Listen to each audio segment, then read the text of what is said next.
I knew I was in trouble the moment I pulled up to my son's new house. I felt it in my gut, a cold dread twisting inside me. As I stared at the grand, 3-story mansion, I realized the finality of it all. I was a 69-year-old widow, a once proud financial consultant, now a beggar at my son's door, all for a promise I never should have trusted. Before we continue, please subscribe to the channel and let us know where you are listening in the comments. The moving van rumbled away, leaving me alone on the immaculate, sun-drenched sidewalk of a Dallas suburb. My life was packed into 6 cardboard boxes.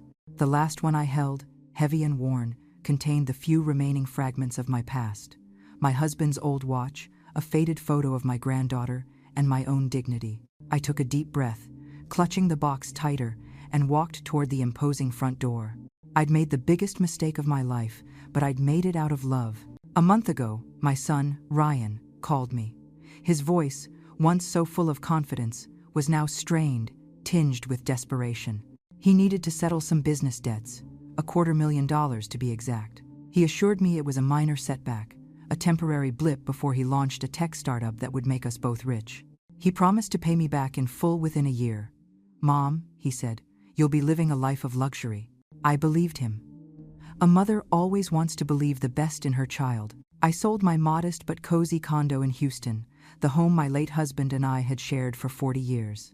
The sale, a tidy sum of $250,000, was enough to wipe out Ryan's debts. He insisted I move in with him and his wife Tiffany in their new house. "You'll have your own room, Mom," he had said, "with a beautiful view of the backyard. It's the least we can do." As I stood on the porch, my knuckles trembled as I knocked on the large oak door. Tiffany, with her perfectly styled blonde hair and immaculate white linen dress, answered. Her smile, which never quite reached her eyes, was a tight line of polite impatience. "Audrey, finally," she said, her voice sharp as a tack. "The movers left hours ago. I was starting to think you got lost." She didn't offer to help with the box. She didn't even step aside to let me in. She just stood there, a human roadblock blocking the entrance to my new life. "I'm sorry," I said, my voice barely a whisper. "I had to handle a few things with the bank before I left." "Is Ryan home?" "Oh, he's around somewhere," she said with a shrug. "Look, I'll be blunt. I'm busy. The movers put all your boxes in the garage." She finally moved, stepping back to allow me into the grand foyer. The house was a monument to their wealth, all sleek marble floors and modern furniture. I felt like a dusty antique, a relic from another time, out of place in their perfect world. "Audrey, about your room," Tiffany began, her tone changing from impatient to cold. "We had a little change of plans. Ryan and I decided the spare bedroom would make a much better home gym. It has better light for my morning yoga." My heart sank. A cold wave washed over me. "My room," I repeated, my voice cracking. But Ryan said, "Yeah, well, things change," she interrupted, a faint smile playing on her lips. She pointed toward a long, dimly lit hallway leading to the back of the house. "You can take the couch in the living room for now. We can figure something out later. We can't have your things cluttering up the house anyway." "The couch," I said, my mind reeling. "But where is Ryan?" "He's busy," she said, her voice final. "He'll see you later. Settle in." She walked away, leaving me standing in the middle of the foyer with my last box, a stranger in my own son's home. The words "we can figure something out later" echoed in my head, a chilling promise of a future I didn't want to face. My new life had begun, not with a beautiful view of the backyard, but with a cold welcome and a lonely couch. It was clear I wasn't a guest in my son's house. I was an afterthought. The grand foyer was vast, echoing the hollowness I felt in my chest. Tiffany's words, "You can take the couch," seemed to hang in the air, a cruel banner over the start of my retirement. I slowly walked toward the designated area, the fancy, uncomfortable-looking sofa that was now my bedroom. I set down the last box, the box that contained my memories, my history, and now, my entire current address. When Ryan finally materialized an hour later, he didn't come with apologies or offers of help. He came with a strained look and a glass of expensive bourbon. He avoided my eyes, glancing instead at the marble floor. "Mom, look, I'm sorry about the room," he mumbled, taking a large sip. "Tiffany needs that space for her yoga studio. You know how focused she is on her brand right now. It's temporary. We'll find a solution." I managed a weak smile. A solution, Ryan? I sold my home. I gave you every penny I had, $250,000, for what you called a business opportunity, and now I get a couch. He winced, clearly annoyed I brought up the money. It's an investment, Mom. And you know we pay a huge mortgage on this place. It's not cheap living in Dallas. His deflection was a familiar pain, but the true blow came the next morning. I woke before dawn, needing the bathroom. I quietly folded the thin throw blanket Tiffany had grudgingly given me. The sun wasn't up yet, but the sleek kitchen was already lit.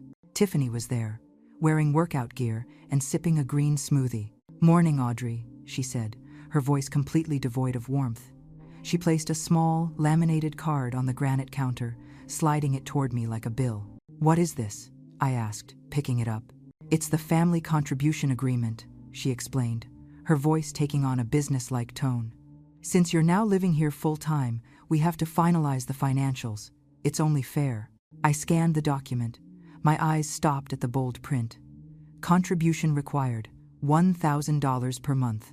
$1,000? I whispered. My stomach dropped. "Tiffany, my Social Security check is only $1,800 a month. That's more than half of my income."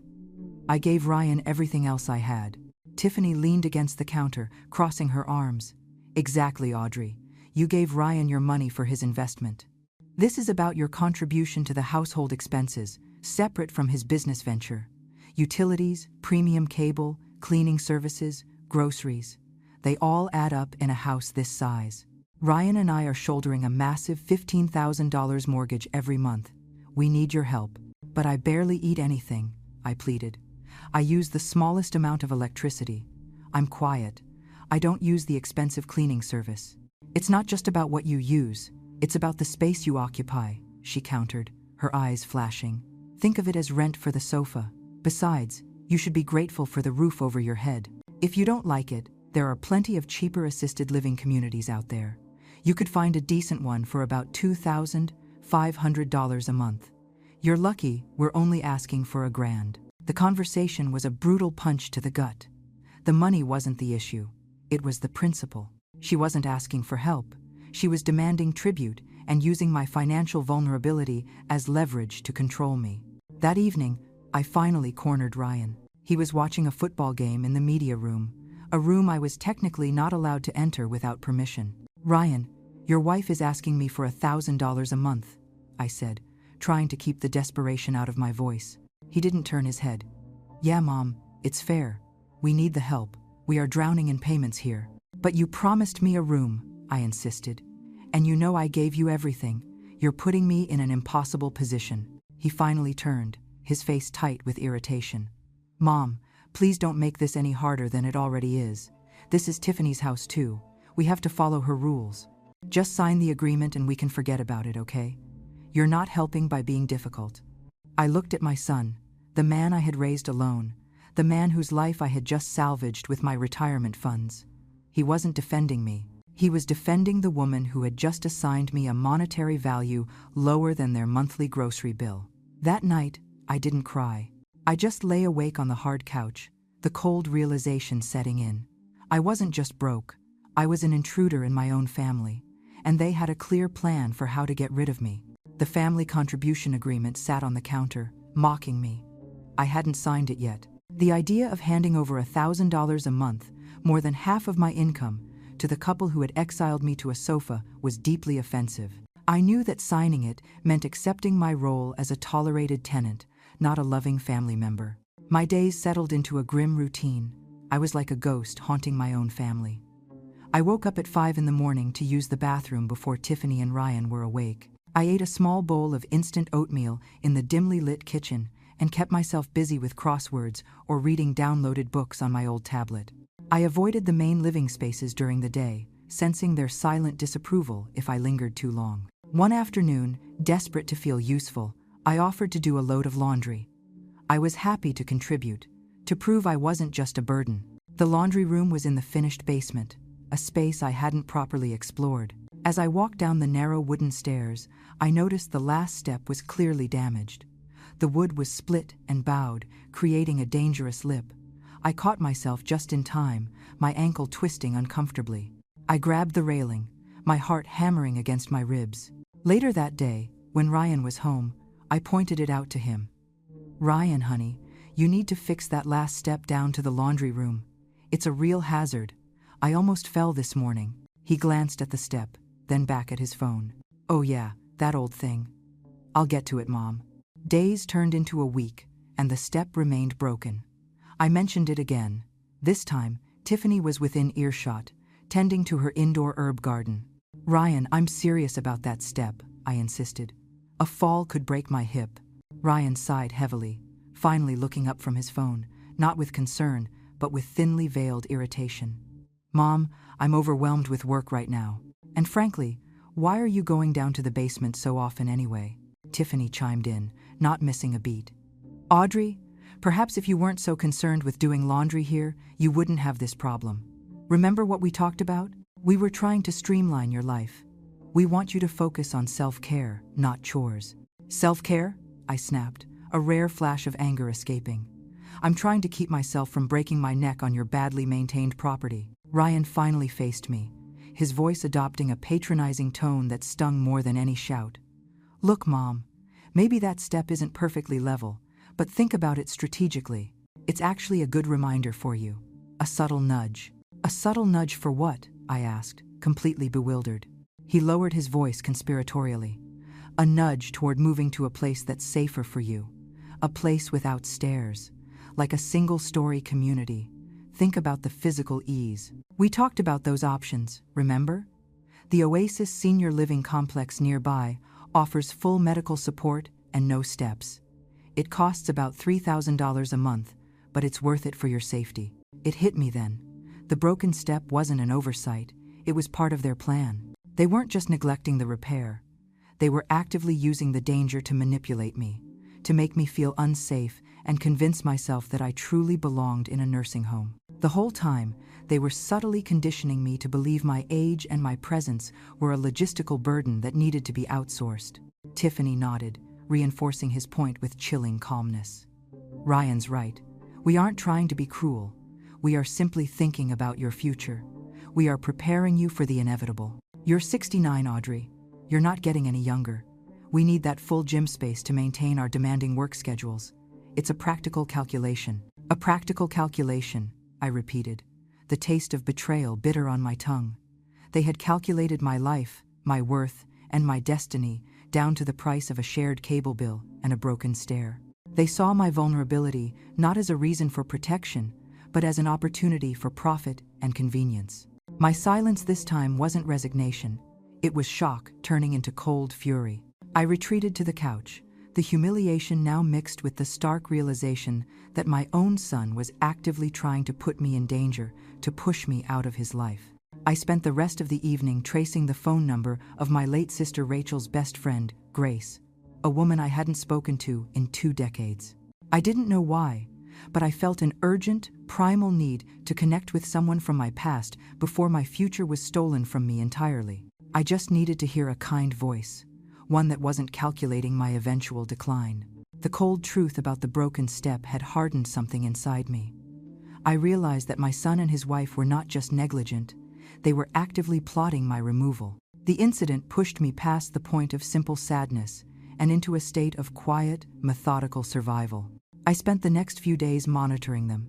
I was quiet and compliant, signing Tiffany's infamous family contribution agreement without argument. The $1,000 was painful, but it bought me time, and more importantly, it lowered their guard. They assumed they had won. My main focus became Ryan's home office. He was a disorganized man, and his filing system was a chaotic mess of paper and digital files. As a retired financial consultant, I knew how to find a needle in a haystack of receipts. I waited until a Tuesday afternoon when Tiffany was at her yoga studio, and Ryan had a long, scheduled surgery observation at the hospital. I told them I was going out to buy myself a new book, a story they would easily believe. Instead, I slipped into Ryan's office. The first thing I found was his laptop. He was careless and had left a sticky note with his password under the keyboard. Within minutes, I was sifting through his accounts. The initial shock came when I checked his business filings. There was no major tech startup on file. There was only a shell company, inactive for 18 months and a trail of canceled venture capital meetings. The $250,000 was gone, just as I suspected. But where did it go exactly? I dove into his bank statements, carefully cross-referencing dates. The money hadn't been transferred to a business partner. It was split into dozens of wire transfers, cash withdrawals, and ATM deposits, all directed toward various online gambling sites and sports betting apps. The initial lie about the debt was true, but the purpose of the repayment was not investment, it was desperation. He had paid off massive illegal gambling debts. My entire life savings, my security, was gambled away. The coldness in my heart intensified, but it was the next document I opened that turned my blood to ice. It was an email chain between Ryan and Tiffany, dated 2 weeks before I sold my condo. The subject line was chilling: finalizing the plan. The first email from Tiffany read, "Ryan, are you sure $250 Kelvins is enough to clear the big debt? We need that money secure before she sells the Houston place. We can't afford to lose this house, not with the mortgage being $15,000 a month. We need her funds, and then we need her gone." Ryan's reply, "It's enough. And don't worry about Mom. Once she transfers the money, we implement phase 2. The Oasis Senior Living Complex is booked for a consultation next month. The broken stair should give us all the leverage we need to show she's unstable and needs care. We'll use her $1,800 Social Security check to cover her monthly fees there. It's perfect. We get the money, and we get the space." I had been so focused on the gambling debt that I missed the calculated cruelty behind it. They didn't just spend my money. They plotted, meticulously and cynically, to use my physical and financial distress as a weapon against me. The $250,000 was the down payment for their escape, and the broken stair was the tool to seal my fate in a subpar nursing home, funded entirely by my meager government benefits. I sat back in Ryan's expensive leather chair, the glow of the screen reflecting the grim determination in my eyes. I didn't need to read any more. The evidence was damning. It wasn't just a failure of character on Ryan's part. It was a premeditated financial and emotional crime orchestrated by both of them. The betrayal was total. There was no more love, no more hope, only a fierce, blinding rage. I realized I couldn't just leave quietly. I had to fight back, not only for my own dignity, but to ensure they never did this to anyone else. I shut down the laptop, deleted the entry in the search history, and quietly slipped out of the office. I walked straight to my suitcase, pulled out my old phone, and dialed the number for Grace, my sister Rachel's friend. I needed to know if there was anyone left in this world who cared about me, or if I truly was alone with my shattered bank account and my borrowed couch. The days crawled by, each one a relentless reminder of my powerlessness. I had signed the contribution agreement, a silent surrender, but my heart was now filled with a resolve forged in Ryan's office. I was just waiting for the right moment. The Thanksgiving holiday loomed. It was Tiffany's favorite event, an annual performance where she showcased her immaculate life and impeccable taste to her wealthy friends and business contacts. She insisted on hosting a massive dinner party, treating her mother-in-law, me, as an inconvenience to be hidden. The pressure cooker really began to hiss on the morning of the dinner. The house, usually silent and cold, was buzzing with hired help, florists, and caterers. I stayed in the corner of the living room, knitting a small blanket for the local shelter, trying to remain invisible. Tiffany found me there, dressed in an apron over her cocktail dress. She didn't look pleased. "Audrey, why are you sitting there?" she asked, her voice tight with stress. "The guests will arrive in 2 hours. You need to be out of sight." "I am out of sight," I replied calmly. "I'm sitting quietly. I'm not bothering anyone." "You are bothering everyone," she hissed, leaning closer so only I could hear. "Your presence is an eyesore. I told you, this is a high-profile dinner. My clients, very important people, will be here. You look old. Your clothes, your knitting, that worn-out sofa you're sitting on, it screams bad taste. It screams poverty. It doesn't align with the image Ryan and I are trying to cultivate." Her words were a calculated strike, aimed directly at my self-esteem. She was reminding me that I was disposable, a stain on their perfect social fabric. "I am your son's mother," I stated, keeping my voice even. "Yes, and that is a major liability right now," she shot back. "Look, just move to the laundry room. It's warm down there, and you can stay out of the way until everyone leaves. Or better yet, Go to a movie. Here. She pulled a $20 bill from her apron pocket and threw it onto the couch. It floated down like an insult. Take this. Go see a matinee. Don't come back until 10. My hands tightened around my knitting needles, sharp points pressing into my palm. I stared at the $20 bill, a pittance offered by the woman who was living large on my $250,000. The urge to scream was overwhelming, but I knew screaming was exactly what she wanted. She wanted me to be hysterical, to justify their plan to institutionalize me. The first guests started arriving half an hour later. They were loud, dressed in designer clothes, their laughter echoing through the marble foyer. I retreated to the kitchen, pretending to get a glass of water, and watched the performance unfold. Tiffany was radiant, the perfect hostess, gliding through the crowd with endless smiles and polite chatter. Ryan was right beside her, playing the part of the devoted, successful husband, pouring wine and shaking hands. They looked like the American dream, built on a foundation of my ruined life. Then came the final, crushing blow. Tiffany was talking to a woman she introduced as a major investor, a Mrs. Thompson, a serious-looking woman wearing $500,000 worth of jewelry. The conversation turned to family. "And your mother-in-law, Tiffany? How does she like living here, Mrs.?" Thompson asked kindly. Tiffany let out a short, dismissive laugh. "Oh, bless her heart. She's unwell, very frail. She can't stay with us permanently, of course. We are actively arranging specialized care for her." She lowered her voice slightly, but I heard every word. "It's hard, honestly.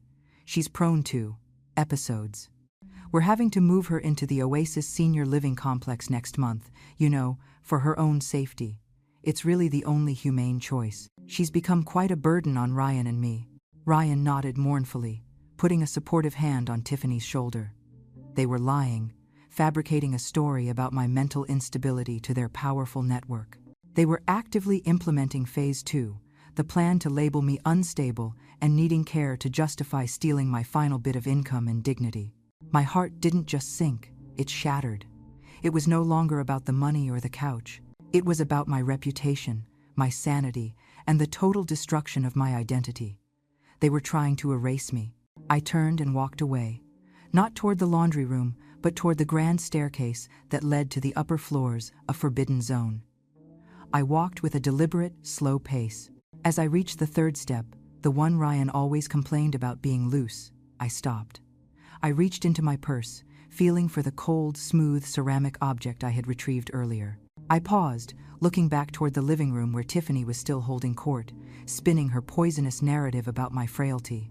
Then, with a sudden, silent force, I lifted the ceramic figurine I had secretly taken from their mantel, a ridiculous little statue of a golfing poodle, and smashed it directly against the wall. The sharp, loud crack of the ceramic, exploding against the drywall, was instantly followed by the sound of shattering glass as pieces flew into an expensive mirrored hallway table. The silence in the dining room was immediate and absolute.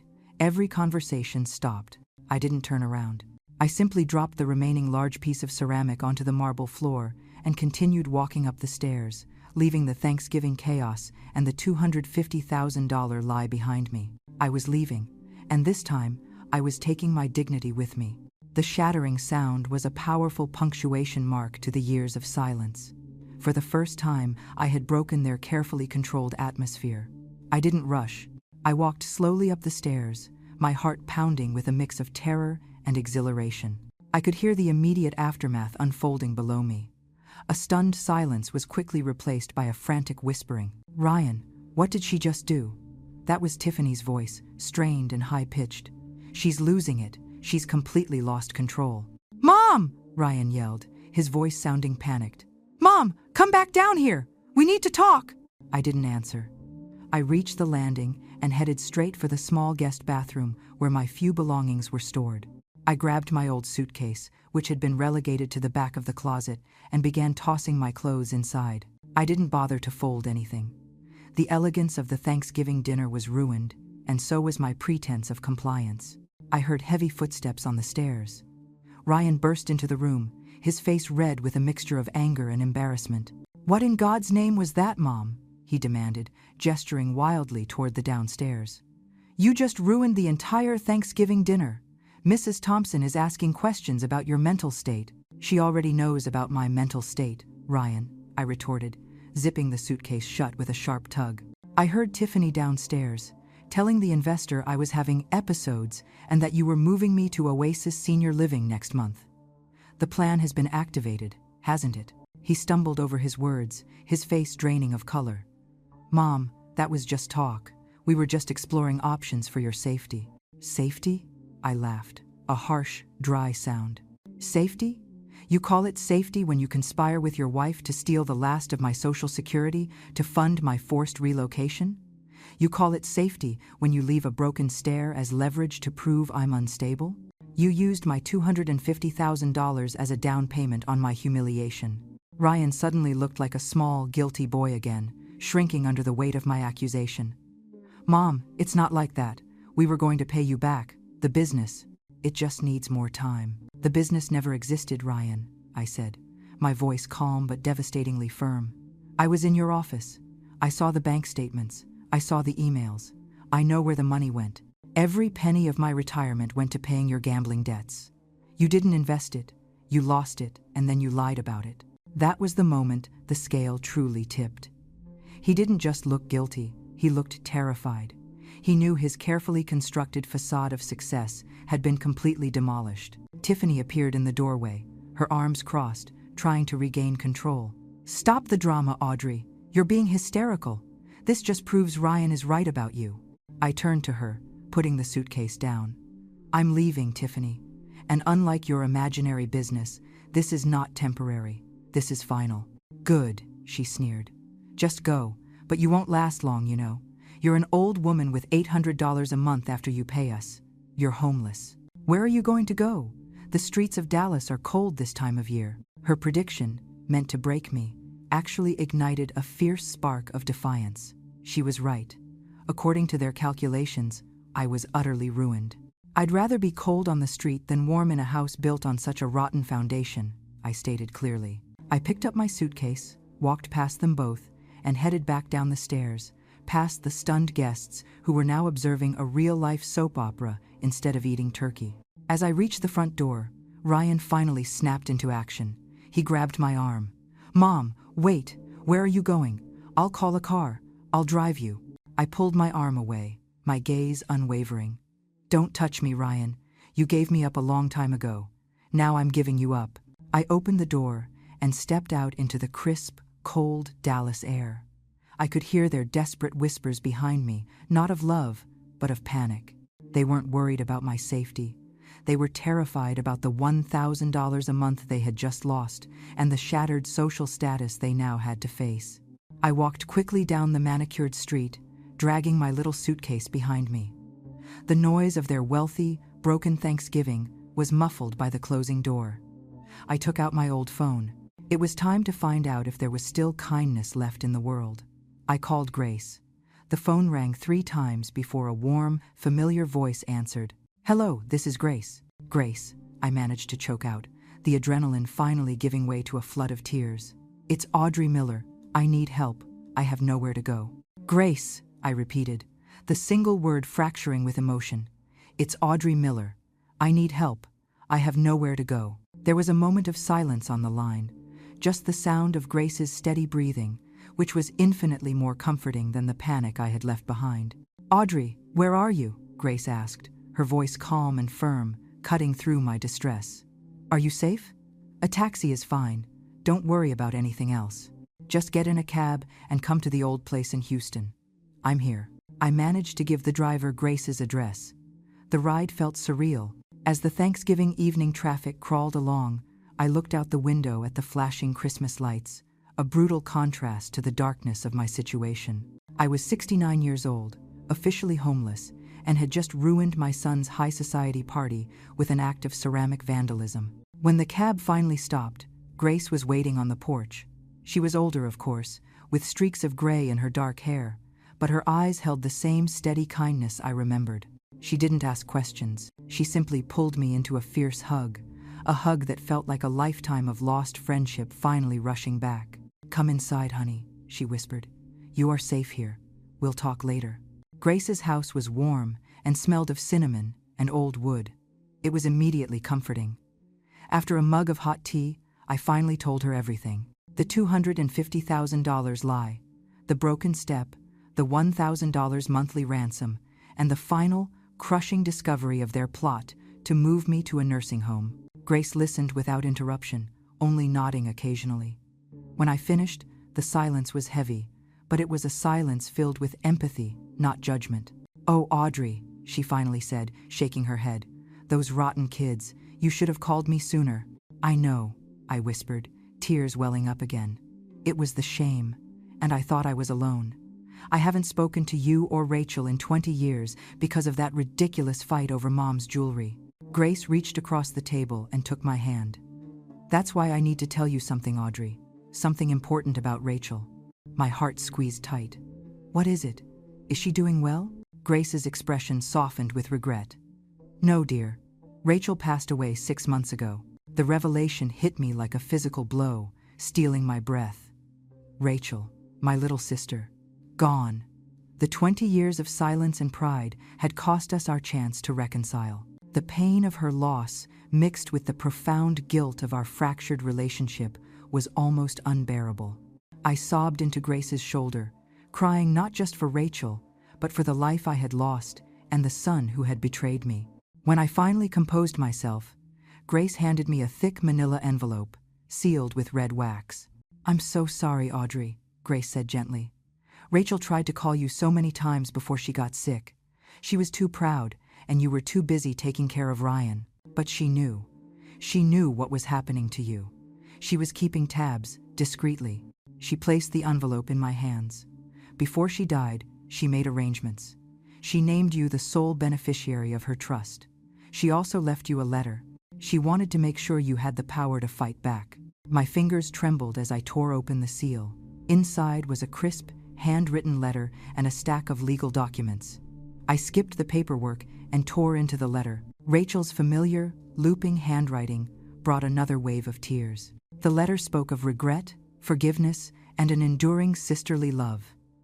But then I reached the key paragraph, the one that jolted me back to the present with electrifying force.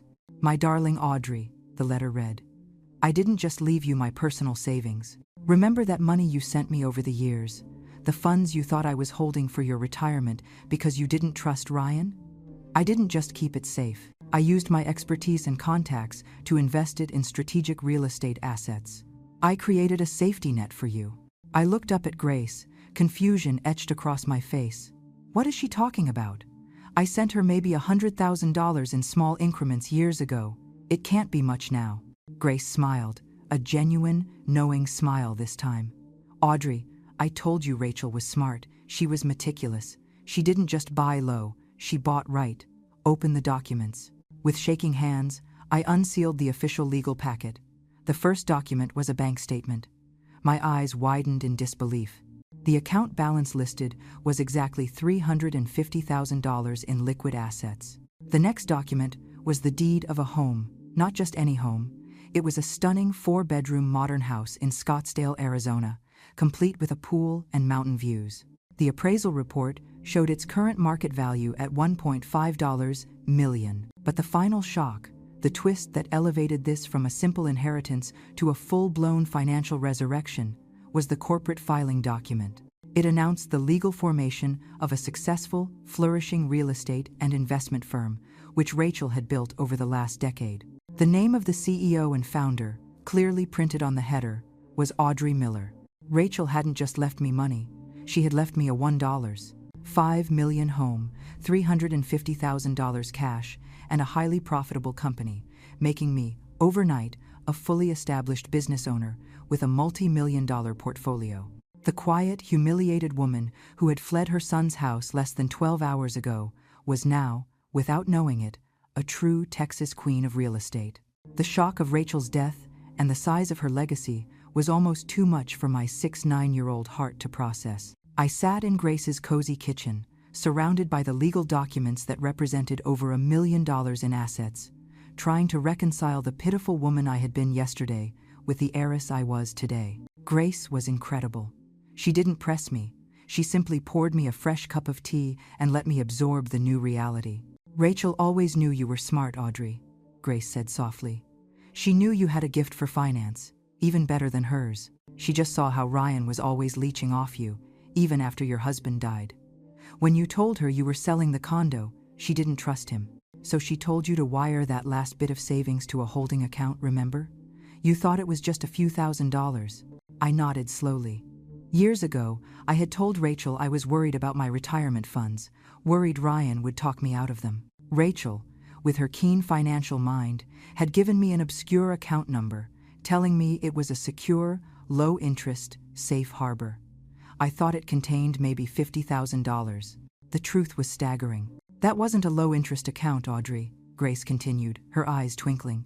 That was her private investment fund. She took your money, which was closer to $100,000 over the years, and invested it in emerging Arizona real estate and tech startups. She built that entire portfolio in your name, slowly and quietly, because she knew that one day you'd need the nuclear option. The pieces clicked into place. My sister hadn't just left me an inheritance. She had completed a long-term, secret financial operation designed to save me from myself and my son. The $2.5 million portfolio was not a handout. It was the return on my own funds, magnified by Rachel's genius. That afternoon, I stopped being a victim. The grief for Rachel remained, deep and sharp, but it was now laced with fierce gratitude and empowerment. The first order of business was gaining control. Grace introduced me to Rachel's attorney, a sharp-witted woman named Miss Davies, who specialized in high-net-worth estate management. Miss Davies confirmed everything. The Scottsdale, Arizona house was ready, paid off, and fully furnished. It was valued at $1.5 million. The liquid assets of $350,000 were already transferred to a new, private trust in my name. And what about the business, Audrey Miller Consulting? I asked, still finding it surreal to hear my name attached to a corporation. That's the best part, Miss Davies explained. Rachel set it up as a foundation, a public benefit corporation. It helps senior citizens manage their wealth and avoid financial exploitation. You, Audrey, are the CEO and majority stakeholder. It's profitable, highly respected, and has a current valuation of nearly $500,000. I felt a surge of energy I hadn't felt in decades. My old career, my passion for finance, was suddenly resurrected, and with a purpose I never had before. I need access to the property immediately, I told Miss Davies. And I need a good realtor in Dallas, a very aggressive one. I have a 3-story house to sell, quickly. The next morning, less than 48 hours after fleeing my son's house, I was on a first-class flight to Phoenix, courtesy of my own new trust fund. Stepping off the plane, I felt the dry, warm Arizona sun on my face.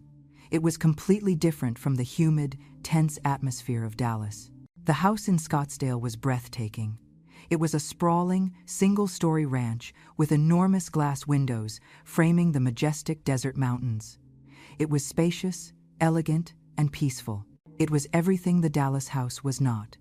For the first time, I felt like I was home. I immediately went into CEO mode. I contacted a national bank and opened several new accounts, transferring my newly acquired funds.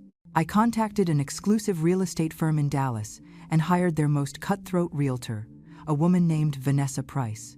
I gave her one instruction: I want a cash offer or a quick closing. Price it to sell in 30 days. And here is the address. I also drafted a terse, professional email to Ryan and Tiffany. I didn't mention the inheritance or the money. I just stated that I had formally retained legal counsel and demanded all my remaining personal belongings be packaged and stored immediately, as the property was being prepared for sale. I signed it simply: Audrey Miller, Principal. I knew this email would send them into a spiral of disbelief and fear. They had calculated my doom based on my having only $800 a month and a broken spirit.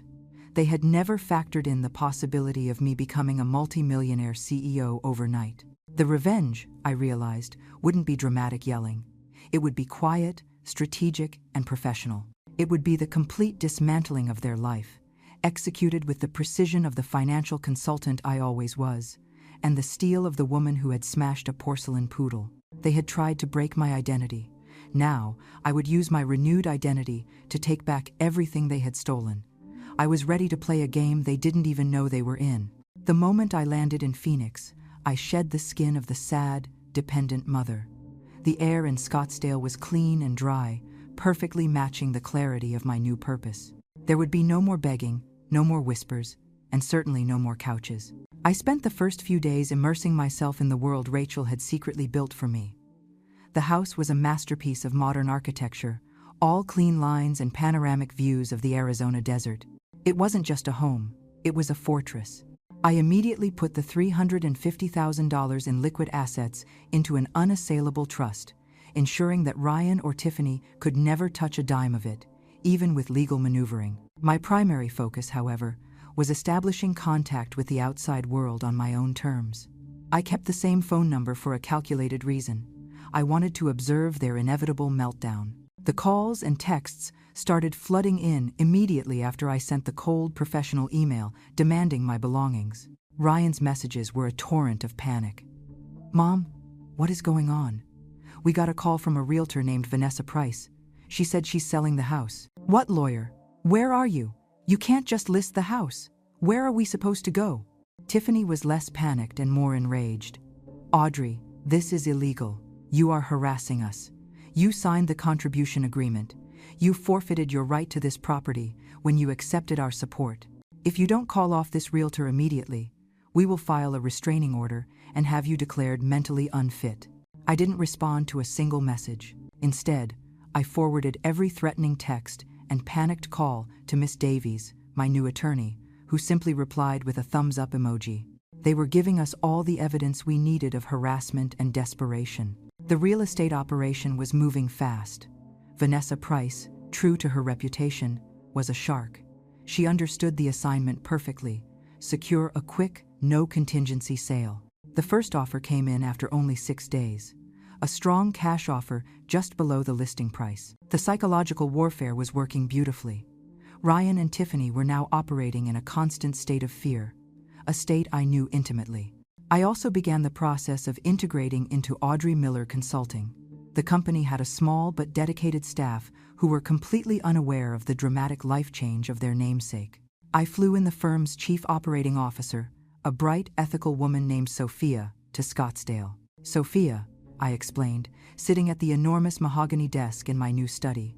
"Rachel, my sister, she set this up with a specific mission. She wanted to help seniors who were being financially abused. I am taking over now. I want you to research current federal and state laws regarding tenant rights and financial exploitation of the elderly. I want a complete, airtight strategy for dealing with bad actors." I didn't tell her about Ryan and Tiffany. I didn't need to. I was establishing the structure for my revenge, a revenge that would be subtle, legal, and far-reaching. I was turning my personal crisis into a public mission. 3 weeks after I left Dallas, I received a certified letter. It was from a law firm representing Ryan and Tiffany. They were formally disputing the sale of the property and citing the broken stair incident and the Thanksgiving outburst as evidence of my erratic behavior and inability to manage complex financial assets. They requested an emergency court hearing to place me under a temporary guardianship. I laughed out loud when I read the last part. They were using the very instability they manufactured to try and seize control of my life. The irony was sweet. I handed the letter to Miss Davies. "They are attempting to prove I am mentally unfit. What is our response?" Miss Davies smiled sharply. "Their move is predictable. Our response will be professional, documented, and crushing. We will file a countersuit detailing the misappropriation of your $250,000 and their conspiracy to institutionalize you based on the broken stair and the forged contribution agreement." And then, we introduced the biggest piece of evidence. The big piece of evidence, of course, was me. Not the fragile woman sleeping on the couch, but the CEO and multimillionaire who had secured a quick sale on a high-value property and was running a successful consulting firm. I knew the time for hiding was over. The stage was set. I needed to fly back to Dallas one last time, not as the victim in an emergency guardianship hearing, but as the powerful financial stakeholder they desperately needed, and who was about to deliver their final notice. I booked a flight for the following morning. My return would be swift, surgical, and designed to inflict maximum psychological damage. This time, I was going to give them a performance they would never forget. I arrived in Dallas on a crisp, cloudless morning, feeling like a general returning to the battlefield. I didn't go back to the old house. Instead, I had Miss Davies arrange a formal meeting at a neutral location, a sleek, impersonal conference room in a downtown law building. I didn't need to see the look on Ryan and Tiffany's faces to know they were terrified. My lawyer, Miss Davies, met me in the lobby. I was dressed in a pristine navy suit, the same color as my Focus, and carried a simple leather briefcase that held their complete undoing. "They're waiting, Miss Miller," Miss Davies said, her voice low. "They came with their own attorney, a younger man. They are clinging to the guardianship idea, but they are clearly panicked about the house sale." "Let's go," I replied, my voice steady. "No theatrics. We are here to conduct a transaction." We walked into the conference room. Ryan and Tiffany were seated across a long table. They looked awful. Ryan was pale, wearing a suit that was clearly too tight. Tiffany's makeup was smudged, and the usual sharp arrogance in her eyes had been replaced by a cornered desperation. I walked in and took my seat without acknowledging them. I didn't offer a greeting. I didn't even make eye contact with Ryan, my own son. I simply opened my briefcase and laid out the closing documents for the house sale. Tiffany's lawyer, a nervous young man named Mr. Carter, immediately spoke up. "Miss Miller, we object to this meeting. We have filed a motion to halt the sale of the property based on the grounds of diminished capacity." Miss Davies cut him off with ice-cold professionalism. "Objection noted, Mr. Carter. My client is a retired financial consultant and the current CEO of Audrey Miller Consulting. She has full capacity to manage her assets, which now include a multi-million-dollar real estate portfolio. This meeting is for one purpose: to deliver the formal eviction notice and finalize the property transaction." That was the first dagger. Tiffany gasped. Ryan just stared at me, his mouth slightly open. I finally looked at them, letting my gaze linger on the sheer panic in their eyes. "You calculated my value at $800 a month after the $1,000 you extorted from me," I said, my voice quiet but carrying absolute authority. "You thought you had ruined me. You were wrong." I slid the first document across the table. It was the preliminary sales contract. "The house is sold, gentlemen. A cash offer was accepted. The buyer closes in exactly 30 days. You have that much time to vacate the premises." Ryan slammed his hand on the table. "Mom, you can't do this. That's my home. We have nowhere to go. You promised me I could pay you back." I met his anger with an unflinching gaze. "You forfeited that right when you used my $250,000 for gambling debts, not business, and when you conspired with your wife to put me in a nursing home. I have the bank records and the email chain. Your promises are worthless." Tiffany finally found her voice, venom dripping from every word. "You're a cruel, spiteful old woman. You're destroying your own family." I leaned forward slightly. "I am destroying a parasite, Tiffany, not a family. A family doesn't use their aging mother as a pawn for their financial recklessness." I paused, then delivered the final, most strategic blow. "And speaking of financial recklessness, Mr. Carter, I assume you are aware of the pending civil suit we will be filing against your clients for the recovery of the misappropriated $250,000 plus accrued interest for fraud and elder abuse." Mr. Carter's eyes darted nervously between the couple and Miss Davies. He knew the evidence was overwhelming. He knew the scandal would ruin Tiffany's carefully cultivated professional image and Ryan's already fragile career. "The money is gone, Audrey," Ryan admitted, collapsing in defeat. "We don't have it." "I know you don't," I said, pulling out the final document. "But my consulting firm, Audrey Miller Consulting, has a solution. We are prepared to offer you an opportunity." Tiffany scoffed. "An opportunity to mock us?" "No," I replied, a slow, predatory smile finally touching my lips. "To pay off your debt. I am willing to drop the civil suit if Ryan agrees to sign an ironclad repayment plan structured over 7 years to pay back the full $250,000 plus a reasonable interest rate." Ryan's face was a mixture of confusion and desperate relief. "You're giving me a payment plan?" "I am giving you a lifeline, Ryan," I corrected him. "You will pay me back, every cent. Not as your loving mother, but as your largest creditor. This teaches you responsibility. This gives you a reason to get a real job. And most importantly, it ensures you can never hide from the consequences of your actions." I stood up, signaling the meeting was over. "The payment plan is non-negotiable. Mr. Carter will handle the legal paperwork with Miss Davies. I expect the house to be empty and clean on the date of closing. You may keep the furniture. I only want the memory box containing my husband's watch. I turned and walked toward the door, leaving them with the crushing weight of their new reality. They were bankrupt, homeless, and now legally beholden to the woman they had tried to destroy. The revenge wasn't in the destruction of their finances, but in the systematic restoration of my own power and the insistence that they finally face the consequences, like adults. The victory tasted sweeter than any Thanksgiving turkey. The closing on the Dallas house was 2 weeks away. The meeting in the conference room had achieved its primary objective: the total psychological and financial collapse of Tiffany and Ryan's illusion of control. Tiffany was the first to break. Unable to handle the reality of the lawsuit and the pending eviction, she packed her bags and left for her parents' home, taking most of the expensive furniture with her. Her parting shot to Ryan was an ultimatum: choose between his mother and his marriage. Ryan, now jobless, debt-ridden, and facing the collapse of his facade, was left alone in the echoing, half-empty house. The silence from Ryan for the next week was deafening. No frantic calls, no desperate texts, just silence.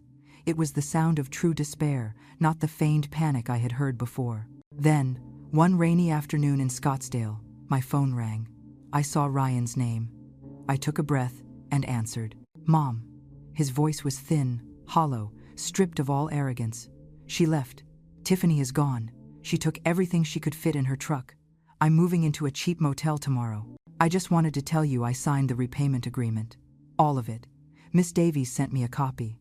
I'm starting work stacking shelves at a warehouse next week to make the first payment." This was the first time I heard genuine accountability in his voice. He wasn't asking for money or pity. He was simply stating his intent to take responsibility. "That's good, Ryan," I said, my voice softer than it had been in months. "Taking responsibility is the first step toward getting your life back." There was a long pause, filled with the static of the connection and the weight of 2 decades of unspoken hurt. "I'm so sorry, Mom," he finally choked out. "For all of it. For the money, for the couch, for the lies, for letting her convince me you were a burden. I failed you, completely." The confession was honest, raw, and it pierced the hard shell I had built around my heart. The cold, corporate revenge was suddenly inadequate. The financial battle was won, but the mother in me realized the emotional war was still raging, and my son was losing. "I forgive you, Ryan," I said slowly. "But forgiveness doesn't erase the consequences. You need to rebuild your life on a foundation of honesty, not my money." "I know," he replied. "I'm not asking for anything. I need to say I'm proud of you. For standing up to us. You should have done it sooner." That was the key. He was acknowledging my strength, not just his weakness. This was the moment I realized my true purpose wasn't just about reclaiming my wealth, but about using that wealth to heal. "Ryan, stop looking for a motel," I said, my voice hardening slightly, taking on the tone of an executive offering a contract. "You've got the job stacking shelves. That's good. Now, I have another opportunity for you, but it comes with rigorous terms." He was immediately cautious. "What kind of opportunity, Mom?" "The house in Scottsdale is too big for me. I need someone on the ground, someone I trust completely, to manage the property and the growing real estate portfolio of Audrey Miller Consulting," I explained. "It's time for you to learn the business of integrity." I outlined the proposal. He would relocate to Scottsdale, living in the large, separate casita on my property, not a free handout, but a fully taxable, documented employee residence. His role would be property and asset manager for the firm, with an official salary of $8,000 per month. $8,000? Ryan stammered. "Mom, that's incredible. But why?" "Because you need to earn money honestly and quickly, and I need a reliable manager. This is a business decision, not charity. You will pay me your full monthly repayment installment of $3,500 directly from your paycheck every month, no exceptions. The remaining $4,500 is yours to live on. You will manage the maintenance, vet tenants, and learn the real estate market. You will report directly to me, and failure to meet the performance targets or a single missed repayment will result in immediate termination and the full revival of the civil fraud lawsuit. Do you understand the terms of this contract?" There was a long, stunned silence on the line. I knew the proposition was a high-wire act, a chance to redeem himself while keeping him on an extremely tight leash. "I understand," Ryan finally said, his voice thick with emotion. "I accept. I will work harder than I ever have in my life. Thank you, Mom." "Don't thank me," I corrected him. "Thank Rachel. And thank your own mistakes, Ryan. They were expensive, but they taught you everything." The next week, Ryan arrived in Scottsdale. He was humble, exhausted, and ready to work. He didn't ask about Tiffany. He didn't complain about the debt. He only asked for the property maintenance checklist and a copy of the repayment schedule. My revenge was complete. It wasn't just about winning the house or the money. It was about forcing my son to acknowledge the value of hard work, to reclaim his dignity, and to pay his debt to the only woman who ever truly invested in him. The best kind of revenge, I realized, was the one that elevated the victim and redeemed the perpetrator. The final act of reclaiming my life was about to begin. 6 months had passed since Ryan had arrived in Scottsdale, and my life had settled into a rhythm I hadn't known since before my husband passed away. The Arizona sun was warm, the house was peaceful, and my days were filled with the challenging work of running Audrey Miller Consulting. The Dallas house had been sold, the transaction closing smoothly, its memory neatly filed away. The proceeds were immediately funneled into the firm's acquisition arm, becoming new capital for our mission to assist financially distressed seniors. The revenge felt complete, not because I had hurt Ryan, but because I had turned his betrayal into something positive and powerful. Ryan was thriving in his new role as property and asset manager. He was meticulous, hardworking, and humble. The $3,500 repayment was automatically deducted from his substantial $8,000 salary every month, leaving him with a respectable income that he had truly earned. He was learning to be responsible, to value money based on effort, not entitlement. He often came to me with complex maintenance issues or tenant disputes. We would sit at the kitchen island, no longer mother and son playing a painful game, but colleagues discussing business. "Mom, the irrigation system at the Phoenix complex is failing," he explained one Tuesday afternoon. "I've gotten 3 quotes. The middle quote is the most reliable, but it's $1,200 more. We should go with it to protect the long-term investment." "Good analysis, Ryan," I would reply. "Go ahead with the reliable option. Always prioritize integrity over the lowest cost." The language of business had become our new common ground, a safe zone where the past could be acknowledged but never weaponized. One evening, I found him sitting by the pool, looking out at the sunset. He didn't see me approach. "Everything all right, Ryan?" I asked gently. He turned, his eyes tired but clear. "Yeah, Mom, just thinking about the old house. And Tiffany, I got the final divorce papers today." He paused, collecting his thoughts. I realize now that she didn't leave because we lost the house. She left because I lost the illusion of wealth. She only loved the idea of what I represented. "You," he looked directly at me. "You stayed and gave me a chance when I deserved nothing. That's the real difference."